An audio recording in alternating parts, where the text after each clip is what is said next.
ಇನ್ನು ಮುಂದಿನ ಸುದ್ದಿ ಯಾವುದಿದೆ ಅಂತ ನಾವು ಗಮನಿಸೋದಾದ್ರೆ ಪ್ರಜಾವಾಣಿಯಲ್ಲಿ ಪ್ರಮುಖ ಸುದ್ದಿ ಯಾವುದಿದೆ ಅಂತ ನಾವು ಗಮನಿಸೋದಾದ್ರೆ ಮಾನವರಹಿತ FWD ಯುದ್ಧ ಬಾಂಬ್ ಕ್ಷಿಪಣಿ ಸ್ಫೋಟ ಸಹಿತ ವಿವಿಧ ಪ್ರಯೋಗಗಳನ್ನು ಯುದ್ಧ ರಂಗದಲ್ಲಿ ನಡೆಸುವಾಗ ಮಾನವ ಬಳಕೆ ಕಡಿಮೆ ಮಾಡೋಕೆ ಸ್ವಯಂಚಾಲಿತವಾಗಿ ಕೆಲಸ ಮಾಡುವ FWD ಬಾಂಬರ್ ಇದರ ಪ್ರತಿಕೃತಿಯ ಜಾಗತಿಕ ಬಂಡವಾಳ ಹೂಡಿಕೆದಾರರ ಸಮಾವೇಶದಲ್ಲಿ ಹೆಚ್ಚು ಆಕರ್ಷಣೆಗೆ ಪಾತ್ರವಾಗಿತ್ತು.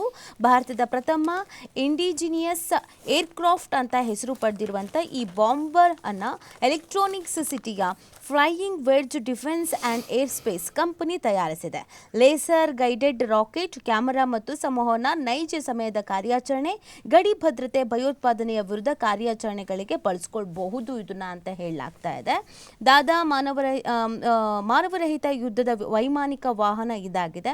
6.5 ಮೀಟರ್ ಉದ್ದ ಇರುವಂಥ ಬಾಂಬರ್ 102 kg ಭಾರವನ್ನು ಸಾಗಿಸಬಲ್ಲದಂತೆ ಒಮ್ಮೆ ಇಂಧನ ತುಂಬಿಸಿದ್ರೆ 24 ಗಂಟೆ ಹಾರಾಟ ನಡೆಸಬಲ್ಲ ಸಾಮರ್ಥ್ಯ ಇರುವಂಥ ಈ ವೈಮಾನಿಕ ವಾಹನವನ್ನು ಯುದ್ಧದ ಸಂದರ್ಭದಲ್ಲಿ ಮಾತ್ರವಲ್ಲ ತುರ್ತು ಸ್ಥಿತಿಯಲ್ಲೂ ಕೂಡ ಇದನ್ನು ಬಳಕೆ ಮಾಡ್ಕೊಳ್ಬಹುದು. ಅಂದರೆ ಈ ಅತಿ ವೇಗದಲ್ಲಿ ಔಷಧ ಸಾಗಾಟಕ್ಕೆ ಬಳಕೆ ಮಾಡ್ಬೋದು. ಈಗೆಲ್ಲ ನಾವು ಗಮನಿಸ್ತಾ ಇರ್ತೀವಿ ಅಲ್ಲ, ಈಗ ಒಂದು ಹಾರ್ಟ್ ಸರ್ಜರಿ ಆಗ್ತಾ ಇದೆ ಅಂತ ಅಂದರೆ ಅಥವಾ ಮೆಡಿಸಿನ್ಸ್ ಎಮರ್ಜೆನ್ಸಿ ಬೇಕು ಅಂತ ಅಂದರೆ ಏರ್ ಆಂಬುಲೆನ್ಸನ್ನು ಬಳಕೆ ಮಾಡ್ಕೊಳ್ಬಹುದು ಅನ್ನೋದೇನು ಹೇಳ್ತೀವಿ, ಆ ಒಂದು ಆಪ್ಷನ್ಸ್ ಏನಿದೆ, ಸೊ ಆ ಥರನೂ ಕೂಡ ಇದನ್ನು ಬಳಕೆ ಮಾಡ್ಕೊಳ್ಬಹುದಂತೆ. ಅತಿ ವೇಗದಲ್ಲಿ ಔಷಧ ಸಾಗಾಟಕ್ಕೆ ಇದನ್ನು ಬಳಕೆ ಮಾಡ್ಕೋಬಹುದು. ಇನ್ನಿತರ ಅಗತ್ಯ ಸಂದರ್ಭದಲ್ಲಿಯೂ ಕೂಡ ಉಪಯೋಗಿಸಬಹುದು ಅಂತ ಕಂಪನಿಯ COO ನರಸಿಂಹ ಅವರು ಮಾಹಿತಿ ನೀಡಿದ್ದಾರೆ. ಮಾನವ ರಹಿತ ಯುದ್ಧ ವೈಮಾನಿಕ ವಾಹನದ ವಿನ್ಯಾಸ, ಎಂಜಿನ್ ತಯಾರಿಯಿಂದ ಹಿಡಿದು ಎಲ್ಲವನ್ನ flying wedge defence and aerospace ಕಂಪನಿಯೇ ತಯಾರಿಸಿದೆ. ಎಲೆಕ್ಟ್ರಾನಿಕ್ ಸಿಟಿ ಮತ್ತು ಯಲಹಂಕದ ಎಲ್ಸಿಯಾದಲ್ಲಿ ತಯಾರಿಸಲಾಗಿದೆ. ನಮ್ಮ ಕಂಪನಿಯು DRDO, ಆರ್ಮಿ ಡಿಸೈನ್ಸ್ ಬ್ಯೂರೋ ಸಹಿತ ವಿವಿಧ ಸಂಸ್ಥೆಗಳೊಂದಿಗೆ ಸಹಭಾಗಿ ಆಗಿದೆ ಅಂತ ಅವರು ವಿವರಿಸಿದ್ದಾರೆ.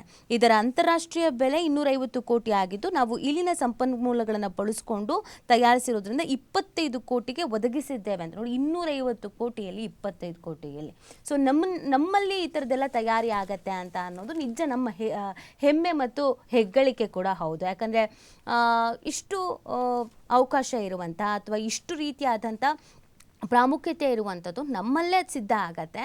ಅದು ಕೂಡ ಬಜೆಟನ್ನು ಕೊಡಿದಾಗ ಅದು ಕಮ್ಮಿನೂ ಅಂತ ಅನಿಸುತ್ತೆ. ಅಂತಂದರೆ ಇಂಥದಕ್ಕೆಲ್ಲ ನಾವು ಉತ್ತೇಜನ ಕೊಡಬೇಕು ಅಂತ ಅನಿಸುತ್ತೆ. ಸೊ ಇದಕ್ಕೆ ಬಹಳ ಪ್ರಶಂಸೆ ವ್ಯಕ್ತವಾಗ್ತಾ ಇದೆಯಂತೆ.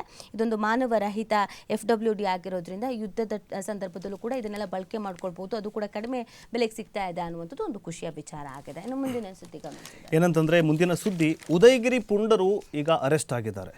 ಈಗ ಇದು ಉದಯಗಿರಿಯಲ್ಲಿ ಏನಂತಂದ್ರೆ ಒಂದು ದೊಡ್ಡ ಹೈಡ್ರಾಮಾ ನಡೆದಿತ್ತು. ಒಂದು ಪೋಸ್ಟ್ನಿಂದಾಗಿ ಒಂದು ಠಾಣೆಯ ಮೇಲೆ ಕಲ್ಲು ತೂರಾಟ ಮಾಡಿದ್ರಲ್ಲ, ಆ ಠಾಣೆಯ ಮೇಲೆ ಕಲ್ಲು ತೂರಾಟ ಮಾಡಿದಂಥವರು ಈಗ ಅರೆಸ್ಟ್ ಆಗಿದ್ದಾರೆ. ಅದು ಏನಂತಂದ್ರೆ, ಒಂದು ಮೊಬೈಲ್ನಿಂದಾಗಿ 8 ಅಪರಾಧಿಗಳನ್ನ ಈಗ ಪೊಲೀಸರು ಹೆಡೆಮುರಿ ಕಟ್ಟಿದ್ದಾರೆ. ಈ ಒಂದು ಪ್ರಕರಣ ರಾಜಕೀಯ ತಿರುವು ಪಡೆದುಕೊಂಡಿತ್ತು. ಅದೇನಂತಂದ್ರೆ, ವಿರೋಧ ಪಕ್ಷ ಮತ್ತು ಸ್ವಪಕ್ಷದವರಲ್ಲ, ಏನಂತಂದ್ರೆ ಅಧಿಕಾರ ನಡೆಸ್ತಾರೆ ಅಂತುವಂಥ ಕಾಂಗ್ರೆಸ್ ಪಕ್ಷದ ನಡುವೆನೇ ಈಗ ಅದು ಏನಂದ್ರೆ ಟಾಕ್ ವಾರ್ಗೆ ಶುರುವಾಗಿತ್ತು. KN ರಾಜನ್ ಅವರು ಹೇಳ್ತಾರೆ ಏನಂತಂದ್ರೆ, ಇದು ಪೊಲೀಸರ ಅಚಾತುರ್ಯದಿಂದ ನಡೆದಿತ್ತು ಅಂತ ಹೇಳ್ತಾರೆ. ಆದರೆ ಈಗ DK ಶಿವಕುಮಾರ್ ಅವರು ಹೇಳಿದ್ದಾರೆ, ಪೊಲೀಸರು ಚಾಣಾಕ್ಷತನದಿಂದಾಗಿ 8 ಆರೋಪಿಗಳನ್ನ ಬಂಧನ ಮಾಡಿದ್ದಾರೆ ಅಂತ ಹೇಳಿದ್ದಾರೆ. ಇಲ್ಲಿನ ಉದಯಗಿರಿ ಠಾಣೆಯಲ್ಲಿ ಕಲ್ಲೆಸೆದು ಪುಂಡಾಟ ಮೆರೆದಂತಹ ಆರೋಪಿಗಳನ್ನ ಬಂಧನ ಮಾಡಲಾಗಿದೆ. ಶಾಂತಿನಗರದ ಸಾಹಿಲ್, ರಹೀಲ್, ಅಲಾನ್, ಗೌಸಾಯಿ ನಗರದ ಸೈಯದ್ ಸಾದಿಕ್, ಶೊಹೇಬ್ ಪಾಷಾ, ರಾಜೀವ್ ನಗರದ ಸಾದಿಕ್ ಪಾಷಾ, ಅರ್ಬಾಜ್ ಸೇರಿದಂತೆ 8 ಆರೋಪಿಗಳನ್ನು ಬಂಧನ ಮಾಡಿದ್ದಾರೆ. ಸೊ ಇದೇನಂತಂದರೆ, ಒಂದು ಪೋಸ್ಟ್ ವೈರಲ್ ಆಗುತ್ತೆ. ಸೊ ಪೋಸ್ಟ್ ವೈರಲ್ ಆದ ತಕ್ಷಣ ಏನಂತಂದರೆ, ಈ ಮುಸ್ಲಿಂ ಮುಖಂಡರು, ಏನಂತಂದ್ರೆ ಒಂದು ಗುಂಪು ಬರುತ್ತೆ, ಮುಸ್ಲಿಂ ಗುಂಪು ಬಂದು ನಮ್ಮನ್ನು, ಆ ವ್ಯಕ್ತಿನ ನಮ್ಮ ಕೈ ಕೊಡಿ, ಅವ್ರ ಮೇಲೆ ಅವರನ್ನು ನಾವು ಬುದ್ಧಿ ಕಲಿಸ್ತೀವಿ ಅಂತ ಹೇಳಿಬಿಟ್ಟು ದೊಡ್ಡ ದಾಂಧಲೆ ಮಾಡ್ತಾರೆ.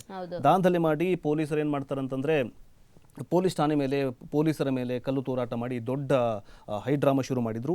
ಇವರನ್ನ ಇವತ್ತು 8 ಮಂದಿ ಪುಂಡರನ್ನ ಆರೋಪಿಗಳನ್ನ ಬಂಧನ ಮಾಡಿದ್ದಾರೆ.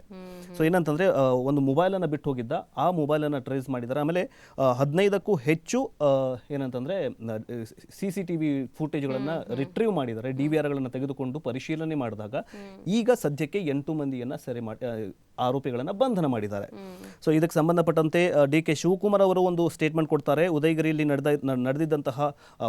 ನಡೆದಿದ್ದಂತಹ ಕಲ್ಲು ತೂರಾಟದಲ್ಲಿ ಪೊಲೀಸರು ತುಂಬ ಚಾಣಾಕ್ಷತನದಿಂದಾಗಿ ಪುಂಡರನ್ನ ಬಂಧನ ಮಾಡಿದ್ದಾರೆ ಅಂತ ಹೇಳಿದ್ದಾರೆ. ಬಟ್ ಏನಂತಂದ್ರೆ ಇದಕ್ಕಿಂತ ಮುಂಚೆ KN ರಾಜನ್ ಅವರು ಏನು ಹೇಳಿದ್ರು ಅಂತಂದ್ರೆ, ಇಲ್ಲ ಪೊಲೀಸರ ಅಚಾತುರ್ಯ ನಿರ್ಲಕ್ಷ್ಯದಿಂದಲೇ ಈ ಒಂದು ಘಟನೆ ನಡೆಯಿತು ಅಂತ ಹೇಳಿದ್ರು. ಬಟ್ ಈಗ ಏನಂತಂದ್ರೆ 8 ಜನರನ್ನ ಬಂಧನ ಮಾಡಿದ್ದಾರೆ. ಬಟ್ ಈಗ ಟಾಕ್ ವಾರ್ಗೆ ಈಗ ಬ್ರೇಕ್ ಬಿದ್ದಿದೆ ಅಂತಲೇ ಹೇಳ್ಬೋದು.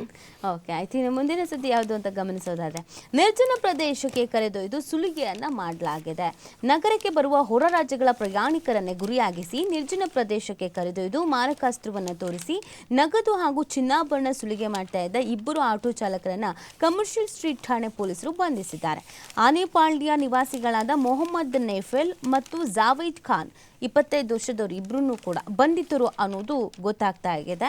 ಇವರು ಪಶ್ಚಿಮ ಬಂಗಾಳದ ನಮಾಜಿ ಮಂಡಲ್ ಎಂಬುವವರು ನೀಡಿದಂಥ ದೂರಿನ ಆಧರಿಸಿ ಆರೋಪಿಗಳನ್ನು ಬಂಧಿಸಲಾಗಿದೆ. ಬಂಧಿತರಿಂದ ಕೃತ್ಯಕ್ಕೆ ಬಳಸಲಾಗಿದ್ದಂಥ 1 ಆಟೋ ಹಾಗೂ 2,000 ನಗದು ಜಪ್ತಿ ಮಾಡಿಕೊಳ್ಳಲಾಗಿದೆ. ತಲೆಮರೆಸಿಕೊಂಡಿರುವ ಮತ್ತೊಬ್ಬನಿಗಾಗಿ ಶೋಧವನ್ನ ನಡೆಸಲಾಗಿದೆ ಅಂತ ಪೊಲೀಸರು ಹೇಳಿದ್ದಾರೆ. ಫೆಬ್ರವರಿ 9ರಂದು ನಮಾಜಿ ಮಂಡಲ್ಗೆ ಚಾಕು ತೋರಿಸಿ ಸುಲಿಗೆ ಮಾಡಿಕೊಂಡು ಆರೋಪಿಗಳು ಪರಾರಿಯಾಗಿದ್ರು.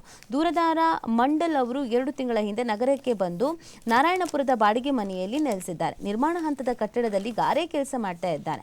ಫೆಬ್ರವರಿ 9ರಂದು ಪಶ್ಚಿಮ ಬಂಗಾಳಕ್ಕೆ ತೆರಳೋಕೆ ರಾತ್ರಿ 11 ಗಂಟೆ ಸುಮಾರಿಗೆ ಬೈಯಪ್ಪನಹಳ್ಳಿ ರೈಲು ನಿಲ್ದಾಣಕ್ಕೆ ಬಂದಿದ್ರು. ಅವರು ರೈಲು ನಿಲ್ದಾಣದ ಪ್ಲಾಟ್ಫಾರ್ಮ್ ತಲುಪುವಷ್ಟರಲ್ಲಿ ರೈಲು ಹೊರಟಿತ್ತು. ನಾರಾಯಣಪುರದಲ್ಲಿ ಇರುವ ಬಾಡಿಗೆ ಮನೆಗೆ ವಾಪಸ್ ಹೋಗೋಕೆ ರಾತ್ರಿ 11:30 ಸುಮಾರಿಗೆ ಆಟೋ ಕೇಳಿದ್ರು. ಚಾಲಕ ಮೊಹಮ್ಮದ್ ನೇಫೆಲ್ ಜೊತೆಗೆ ಮಾತುಕತೆ ನಡೆಸಿ 200 ರೂಪಾಯಿ ಬಾಡಿಗೆಗೆ ಒಪ್ಪಿಸಿದ್ರು. ಚಾಲಕ ನೇಫೆಲ್ ಮಂಡಲ್ ಅವರನ್ನ ಆಟೋದಲ್ಲಿ ಕೂರಿಸಿಕೊಂಡು ಪುಲಕೇಶಿ ನಗರದ ಕಡೆಗೆ ಬಂದಿದ್ದ. ಅಲ್ಲಿ ಜಾವೇದ್ ಖಾನ್ ಮತ್ತು ಸಲ್ಮಾನ್ ಟೀ ಕುಡಿತಾ ನಿಂತಿದ್ರು. ಅವರನ್ನೂ ಆಟೋದಲ್ಲಿ ಹತ್ತಿಸ್ಕೊಂಡಿದ್ದ ಅಂತ ಮೂಲಗಳು ಹೇಳ್ತಾ ಇದೆ.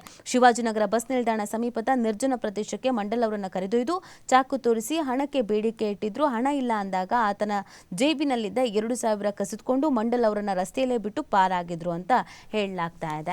ನೋಡಿ, ಇದು ಬೆಂಗಳೂರಿನಲ್ಲಿ ರಾಜಧಾನಿಯಲ್ಲಿ ಈ ಥರದ್ದು ಪ್ರಕರಣಗಳು ನಡೆಯುತ್ತೆ ಅಂತ ಅಂದಾಗ ನಿಜವಾಗ್ಲೂ ಕೂಡ ಅದೊಂದು ನಾಚಿಕೆಗೇಡಿನ ಸಂಗತಿ. ನಮ್ಮ ರಾಜಧಾನಿಯಲ್ಲೇ ಹಾಗಿದ್ರೆ ಹಿಂಗಾಗತ್ತೆ. ಹೊರ ರಾಜ್ಯದಿಂದ ಬಂದವರಿಗೆ ಅಥವಾ ಇಲ್ಲಿ ಓಡಾಡೋದಕ್ಕೆ ಆಟೋದಲ್ಲಿ ಬನ್ನಿ ಅಂತ ಕೂರಿಸ್ಕೊಂಡು ಇನ್ನೆಲ್ಲೋ ಹೋಗ್ಬಿಟ್ಟು ದುಡ್ಡೆಲ್ಲ ತೆಗೆದುಕೊಳ್ತಾರೆ ಅಂತಂದರೆ ಒಂದು ಸ್ಟ್ರಿಕ್ಟ್ ಆದಂಥ ಆ್ಯಕ್ಷನ್ಸ್ ಆಗಬೇಕಾಗತ್ತೆ. ಯಾರೇ ಆಗಿರಲಿ ಈ ಥರ ವರ್ತನೆ ಮಾಡೋರ ವಿರುದ್ಧ ಕ್ರಮ ಆಗಲೇಬೇಕಾಗತ್ತೆ. ಪೊಲೀಸರು ಗಸ್ತು ತಿರುಗ್ತಿದ್ರು ಕೂಡ, CCTVಗಳು ಅತಿ ಹೆಚ್ಚು ಇದ್ರೂ ಕೂಡ ಈ ಥರ ಆಗೋದು ನಿಜವಾಗ್ಲೂ ಕೂಡ ಬೇಸರದ ಸಂಗತಿ. ಸದ್ಯ ಅವ್ರನ್ನ ಅರೆಸ್ಟ್ ಮಾಡಲಾಗಿದೆ. ಅದು ಗ್ಯಾಂಗ್ ಇದೆಯಾ ಏನು ಎತ್ತ ಅಂತ ನೋಡಬೇಕಾಗತ್ತೆ.